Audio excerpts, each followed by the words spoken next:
स्वागत है आप सभी लोगों का ज्योग्राफी सब्जेक्ट के मोस्ट इंपॉर्टेंट प्रश्नों के सुपर फास्ट रिवीजन के लिए। पिछले लेक्चर में हम लोगों ने जहां पर अपने प्रश्नों को ख़त्म किया था, आज उसी के आगे हम लोग स्टार्ट करते हैं। तो चलिए देखते हैं आज का अपना पहला प्रश्न। हमारा पहला प्रश्न है, सतपुड़ा की पहाड़ियाँ कहाँ पर हैं? तो सतपुड़ा की पहाड़ियाँ ये आपको याद होना चाहिए, आपके मध्य प्रदेश राज्य में हैं। तो मध्य प्रदेश राज्य में सतपुड़ा की पहाड़ियाँ हैं। अगला हमारा प्रश्न है, विंध्याचल पर्वत और सतपुड़ा पर्वत श्रेणियों को कौन दो भागों में बांटता है? तो प्रायद्वीपीय पठार विंध्याचल पर्वत और सतपुड़ा पर्वत श्रेणियों को दो भागों में बांटता है। इस चीज़ को आप ध्यान में रखिएगा, प्रायद्वीपीय पठार विंध्याचल और सतपुड़ा के बीच में है। अगला हमारा प्रश्न है, ये आपको एक डाटा दिया गया है, छोटा नागपुर का जो पठार है, छोटा नागपुर का पठार कहाँ पर है? आपके छत्तीसगढ़ राज्य में है।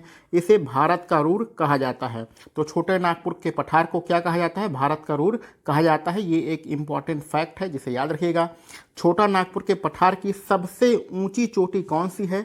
तो छोटा नागपुर पठार की सबसे ऊंची चोटी आपकी पारसनाथ है। छोटा नागपुर पठार सबसे ऊंची चोटी पारसनाथ, और इसे भारत का रूर कहा जाता है। ये बहुत ही ज़्यादा इम्पॉर्टेंट प्रश्न है। आगे बढ़ते हैं अपने अगले प्रश्न पर। दामोदर नदी कहाँ से निकलती है? तो दामोदर जो नदी है इसी आपके छोटा नागपुर पठार से होकर निकलती है। तो छोटा नागपुर पठार से दामोदर नदी निकलती है। दामोदर नदी को क्या कहा जाता है? दामोदर नदी को जैविक मरुस्थल के नाम से जाना जाता है। तो बहुत ही छोटे छोटे और इम्पॉर्टेंट आपके प्रश्न हैं जो बार बार आपकी परीक्षाओं में आते रहते हैं। आप वीडियो को ध्यान से देखते रहिए, सुनते रहिए, ये सारे प्रश्न आपको रट जाएंगे। तो जैविक मरुस्थल किसे कहते हैं? दामोदर नदी को कहते हैं। अंडमान निकोबार जो आपका द्वीप समूह है, इसका सबसे बड़ा द्वीप कौन सा है? तो अंडमान निकोबार द्वीप समूह का सबसे बड़ा द्वीप आपका मध्य अंडमान है। पिछले लेक्चर में आपको बताए थे कि अंडमान को 4 भागों में बांटा गया है। उसमें जो दूसरे नंबर का भाग है उसको हम लोग मध्य अंडमान कहते हैं, और मध्य अंडमान ही आपके अंडमान निकोबार द्वीप समूह का सबसे बड़ा द्वीप है। आगे बढ़ते हैं, हिमालय की सबसे पूर्वी चोटी कौन सी है? तो आपको पता होना चाहिए कि हिमालय पर्वत अफगानिस्तान से लेकर म्यांमार तक फैला हुआ है, लेकिन इस प्रश्न के माध्यम से ये पूछा जा रहा है कि भारत में हिमालय की सबसे पूर्वी चोटी कौन सी है? तो भारत में हिमालय की सबसे पूर्वी चोटी नामचा बरवा पर्वत है। यह नामचा बरवा पर्वत अरुणाचल प्रदेश और तिब्बत के बॉर्डर पर है। अरुणाचल प्रदेश तिब्बत के बॉर्डर पर नामचा बरवा पर्वत है, जो कि हिमालय की सबसे पूर्वी चोटी है भारत में। आगे बढ़ते हैं, हिमालय की कैलाश पर्वतमाला कहाँ पर है? तो हिमालय में जो कैलाश पर्वतमाला है, ये नाम से आपको लग रहा होगा कि ये भारत में ही है, लेकिन ऐसा नहीं है। कैलाश पर्वतमाला कहाँ पर है? चाइना में है, चीन में है। ठीक है, आगे बढ़ते हैं। नंदा देवी एक पर्वत है जो कि किस हिमालय का भाग है? तो नंदा देवी जो चोटी है या पर्वत है वो आपका कुमायूं हिमालय का भाग है। तो कुमायूं हिमालय के अंतर्गत नंदा देवी की चोटी आती है। आगे बढ़ते हैं, ये नंदा देवी जो शिखर है या नंदा देवी आपका पर्वत है, ये किस राज्य में है? ये आपके उत्तराखंड राज्य में है।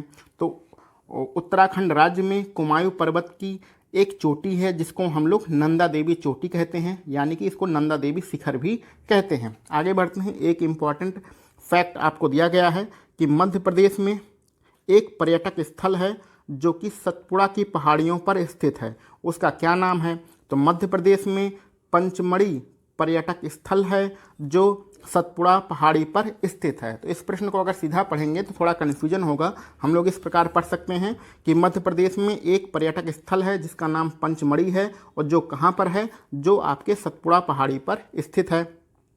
आगे बढ़ते हैं, सतपुड़ा की रानी किसे कहा जाता है, यानी सतपुड़ा पर्वत की रानी किसे कहा जाता है? तो इसी पर्यटक स्थल यानी पंचमढ़ी को सतपुड़ा की रानी कहा जाता है। ये छोटे छोटे प्रश्न ही आपके परीक्षा में पूछे जाएंगे, इसको ध्यान से पढ़ते रहिए, आपके ज्योग्राफी से एक भी क्वेश्चन गलत नहीं होगा। आगे बढ़ते हैं, नंदी हिल्स किस शहर में है? तो नंदी हिल्स याद रखिएगा मैसूर शहर में है। महादेव पहाड़ियाँ कहाँ पर हैं? तो महादेव पहाड़ी आपके मध्य प्रदेश में है। ठीक है, तो महादेव पहाड़ी मध्य प्रदेश, नंदी हिल्स मैसूर। सारामती पर्वत कहाँ पर है? तो जो आपका सारामती पर्वत है वो आपके नागालैंड में है। महेंद्रगिरी चोटी कहाँ पर है? तो महेंद्रगिरी चोटी पूर्वी घाट में है। और अगर आपसे पूछा जाए किस राज्य में है, तो महेंद्रगिरी चोटी आपके उड़ीसा राज्य में है। आगे बढ़ते हैं, भारत के उत्तर पश्चिमी भाग में शीतकालीन वर्षा क्यों होती है? तो भारत के उत्तरी पश्चिमी भाग में शीतकालीन वर्षा यानी ठंडी के दिनों में वर्षा होती है और यह वर्षा पश्चिमी विक्षोभ के कारण होती है। चलिए आगे बढ़ते हैं।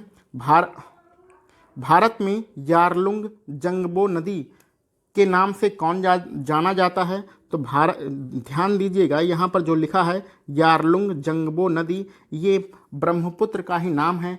तिब्बत अथवा चाइना में ब्रह्मपुत्र नदी को यारलुंग जंगबो नदी कहते हैं और यानी कि इसे भारत में इस नदी को क्या कहते हैं? ब्रह्मपुत्र कहते हैं। तो ये दोनों एक ही नाम है। चाइना और तिब्बत में यारलुंग जंगबो नदी कहते हैं और भारत में इसी नदी को ब्रह्मपुत्र कहते हैं। आगे बढ़ते हैं। भारत में डेल्टा बनाने वाली नदियां कौन सी हैं? तो भारत में डेल्टा बनाने वाली नदियां जो आपकी प्रायद्वीपीय भारत की नदियां हैं वो लगभग सारी नदियां डेल्टा बनाती हैं और आपकी गंगा भी आपके डेल्टा बनाती हैं। यानी गंगा हो गया, कावेरी हो गया, महानदी हो गया, गोदावरी हो गया, कृष्णा, कावेरी, ये सारी नदियां आपके डेल्टा बनाती हैं। आगे बढ़ते हैं। जम्मू से श्रीनगर का मार्ग कहाँ से होकर जाता है? तो यानी कि यहाँ पर ये भी कह सकते हैं तो जम्मू और श्रीनगर को कौन आपस में जोड़ता है? तो बनिहाल जो आपका दर्रा है वो जम्मू और श्रीनगर को आपस में जोड़ता है। यानी अगर आपको जम्मू से श्रीनगर जाना होगा तो इसी बनिहाल दर्रे को पार करना होगा। आगे बढ़ते हैं। अन्नामलाई पहाड़ी के दक्षिण में कौन सा पहाड़ी स्थित है? तो अन्नामलाई जो आपका पर्वत है वो आपका तमिलनाडु में है। इसके दक्षिण में यानी कि इसके नीचे कौन सी पहाड़ी हैं? इसके नीचे कार्डमम पहाड़ियाँ हैं।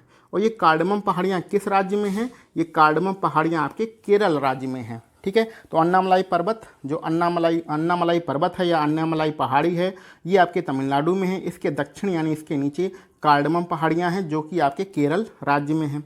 आगे बढ़ते हैं। तिरुपति की घाटी में तिरुपति की घाटी किस पहाड़ी पर स्थित है? इस प्रश्न का मतलब ये है कि जो तिरुपति की घाटी है वो किस पहाड़ी पर स्थित है। ध्यान दीजिएगा, तिरुपति बालाजी का प्रसिद्ध मंदिर इसी तिरुपति की घाटी में ही स्थित है और ये कहाँ पर है? आपका तमिलनाडु में है। और किस पहाड़ी पर स्थित है? शेषाचलम की पहाड़ी पर स्थित है। तो शेषाचलम की पहाड़ी पर तिरुपति की घाटी है। इसी तिरुपति घाटी पर तिरुपति बालाजी का मंदिर बना हुआ है। आगे बढ़ते हैं। शिव समुद्रम जलप्रपात कर्नाटक के मांड्या जिले में है। ये आपका एक इम्पॉर्टेंट डाटा है कि शिव समुद्रम जो जलप्रपात है वो किस राज्य में है? कर्नाटक राज्य में है। किस जिले में है? मांड्या जिले में है। और किस नदी पर है? कावेरी नदी पर है। तो ये शिव समुद्रम जो जलप्रपात है उससे आपके 4 बहुत ही इम्पॉर्टेंट फैक्ट हैं। पहला फैक्ट, किस नदी पर है शिव समुद्रम जलप्रपात? कावेरी नदी पर है। किस राज्य में है? कर्नाटक राज्य में है। किस जिले में है? मांड्या जिले में है। इन चारों चीज़ों को आप ध्यान में रखिएगा। आगे बढ़ते हैं। सबसे बड़ा ग्लेशियर भारत के जम्मू कश्मीर राज्य में है और उसका क्या नाम है? तो जो सबसे बड़ा ग्लेशियर है वो उसका नाम है सियाचिन और ये कहाँ पर है? भारत के जम्मू कश्मीर राज्य में है। आगे, वर्तमान में भारत के सियाचिन ग्लेशियर को किस नाम से जाना जाता है? तो वर्तमान में सियाचिन ग्लेशियर को ही सफ़ेद पानी के नाम से जाना जाता है। तो सियाचिन का ही दूसरा नाम सफ़ेद पानी है और ये कहाँ पर है? भारत के जम्मू कश्मीर राज्य में है। आगे बढ़ते हैं। भारत की मुख्य भूमि को रामेश्वरम द्वीप से कौन अलग करता है? तो भारत की मुख्य भूमि को रामेश्वरम द्वीप से पंबन द्वीप अलग करता है। तो पंबन जो द्वीप है ये रामेश्वरम को भारत की मुख्य भूमि से अलग करता है। आगे बढ़ते हैं। कुल्लू घाटी कहाँ पर है? तो कुल्लू घाटी बहुत ही फेमस घाटी है, कुल्लू मनाली, और ये कहाँ पर है? लद्दाख और पीर पंजाल पर्वत श्रेणियों के बीच में कुल्लू घाटी आपकी स्थित है। आगे बढ़ते हैं। पाल घाट पश्चिमी और पूर्वी घाट का मिलन स्थल कौन सा है? तो ये प्रश्न आप पहले भी पढ़ चुके हैं।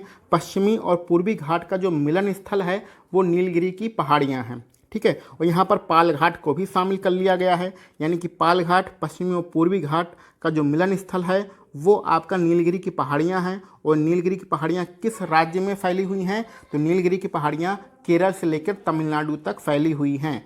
ठीक है, तो यहाँ पर राज्यों का नाम लिखना है तो राज्यों का नाम आप केरल और तमिलनाडु लिखेंगे।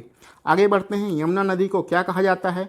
तो यमुना नदी आपके दिल्ली में बहुत ज़्यादा गंदी है। यमुना नदी में गंदगी होने के कारण यमुना नदी को खुला नाला इस नाम से जाना जाता है। एक पर्यटक स्थल है जिसका नाम है ऊटी, और ऊटी को हम लोग ऊटक मंड भी कहते हैं। ऊँटी का दूसरा नाम ऊटक मंड भी कहते हैं और ये कहाँ पर है? आपके तमिलनाडु राज्य में है। ये किस पर्वत श्रेणी पर स्थित है? तो ऊँटी या ऊटक मंड आपके नीलगिरी पर्वत श्रेणी पर स्थित है। आगे बढ़ते हैं। सेनकोट्टा दर्रा किसको आपस में जोड़ता है? तो बहुत ही इंपॉर्टेंट दर्रा है सेनकोट्टा दर्रा। ये तिरुवनंतपुरम और मदुरई को आपस में जोड़ता है। तिरुवनंतपुरम और मदुरई को आपस में जोड़ता है कौन? सेनकोट्टा दर्रा। आगे बढ़ते हैं। गंडक नदी को नेपाल में किस नाम से जाना जाता है? तो भारत में हम लोग इसे गंडक नदी कहते हैं और नेपाल में से शालिग्राम या नारायणी नदी के नाम से जाना जाता है। शालिग्राम या नारायणी नदी गंडक नदी का ही दूसरा नाम है। कहाँ पर? नेपाल में। आगे बढ़ते हैं।